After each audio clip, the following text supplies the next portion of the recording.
At 25, I found myself standing in the middle of a storm I had brewed, questioning whether I had gone too far.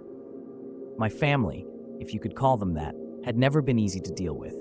I have two siblings, a 28-year-old female and a 22-year-old male, who have always treated me like a punching bag, both metaphorically and literally. Growing up, their taunts and the occasional shove were just part of life. Our 55-year-old father, distant and often oblivious, rarely intervened. It wasn't that he didn't care, he just preferred to avoid confrontation. One day, while cleaning the attic, I stumbled across an old briefcase. Curiosity piqued. I flicked it open to find a stack of papers. Among them was a copy of my father's will. Shocked, I sat there reading it, noting how my siblings were the primary beneficiaries.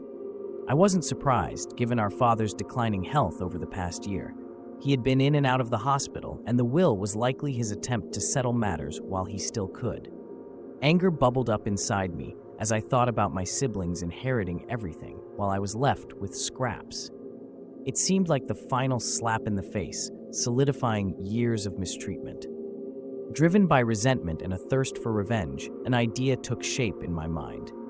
It was crazy, but the more I thought about it, the more plausible it seemed.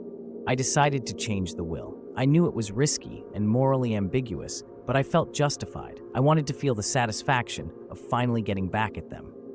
I reached out to a 60-year-old lawyer I found online, someone who was willing to operate in the gray areas of the law.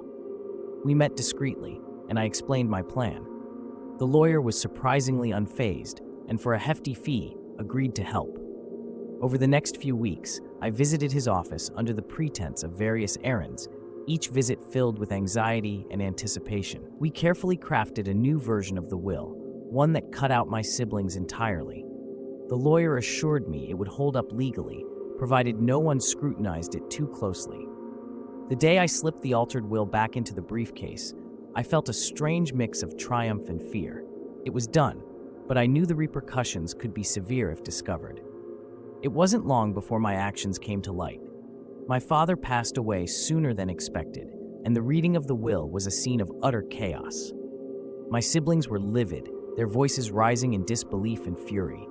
They turned on me, demanding explanations, but I played dumb, acting as shocked as they were. Inside, my heart raced, knowing the act wouldn't hold for long.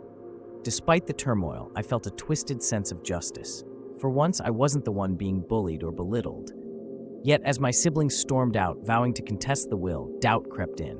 Had I gone too far? Was I as bad as they were, or worse? I sat in the empty room, reflecting on my choices. Part of me was satisfied, but another part questioned if I was justified in taking such drastic measures. It was a line I couldn't uncross, and the fallout was inevitable. I still wonder if the satisfaction of finally standing up to my siblings was worth the cost. So here I am, asking, am I the asshole for secretly changing my dad's will? I know it was outrageous and shocking, but after years of being treated like trash, I felt like it was my only way to make things right. What do you think?